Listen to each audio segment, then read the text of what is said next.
Hi, everyone. As we've been saying now for almost 6 whole months, that we are trying to put as much shalom as we can into our Shabbat.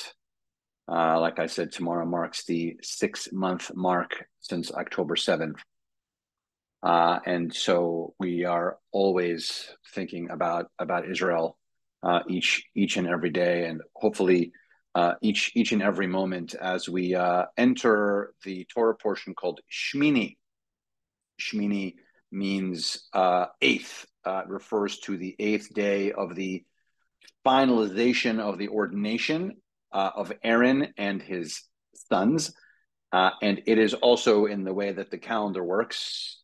This Shabbat, meaning starting tonight until tomorrow, is called Shabbat HaChodesh. It is, which means Shabbat, the official Shabbat that connects to a certain month, because it is the month almost beginning the month of Nisan, and Nisan is the month that houses Passover. So that is rapidly approaching for all of us.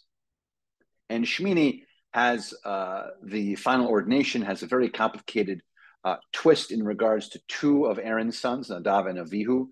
And then the whole last part of the Torah portion discusses kosher laws, unkosher and kosher laws. And so behind me, I just have a variety of different animals. And sometimes I like to play a very popular game called Kosher Unkosher, where you can reflect on a couple of animals that you are sure are kosher, and then maybe ones that are a little more complicated. So some of the ones behind me, one looks like an ox. There's a duck.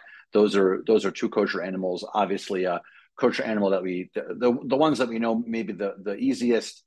Chickens are kosher. Cows are kosher. Bulls are kosher. Ox are kosher. Deer. These are all ducks. These are all easily identifiably kosher animals. It's also clear. The clearer ones also are the ones that aren't kosher. So pig isn't kosher. Anything that's a bottom feeder fish isn't kosher. So no shrimp and no scallops. Really, all of the delicious food we like to go to at a restaurant. And then there are the complicated ones like most lizards aren't kosher, geckos aren't kosher, iguanas aren't kosher, alligators are not kosher. Crickets, by the way, as a side note, delicious, crispy, and kosher. So grasshoppers and crickets are kosher. And so you can play your own game. There's a home version, which is you can look at the Torah portion this week and identify which animals are kosher, unkosher. The two that maybe are the most interesting are the giraffe, which is kosher, by the way, but we cannot eat it because in the inception of these rules, the rabbis did not know where to do the proper slaughter on the neck because of the size of the animal.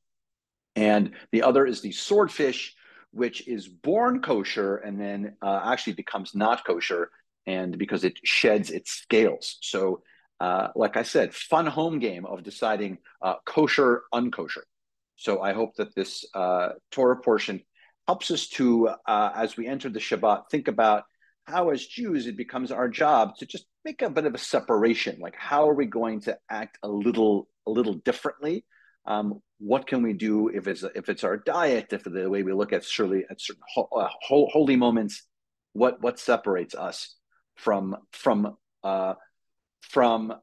maybe other cultures, particularly from the biblical sense? This is what God was trying to do with Moses and Aaron, so that the Israelites could learn and understand as they were developing from a group of slaves, which they were not that long ago, into what will become officially a nation. And so not too long from now will be services at 6:30 as usual. Tomorrow is our Torah service and study at 8:30 as usual.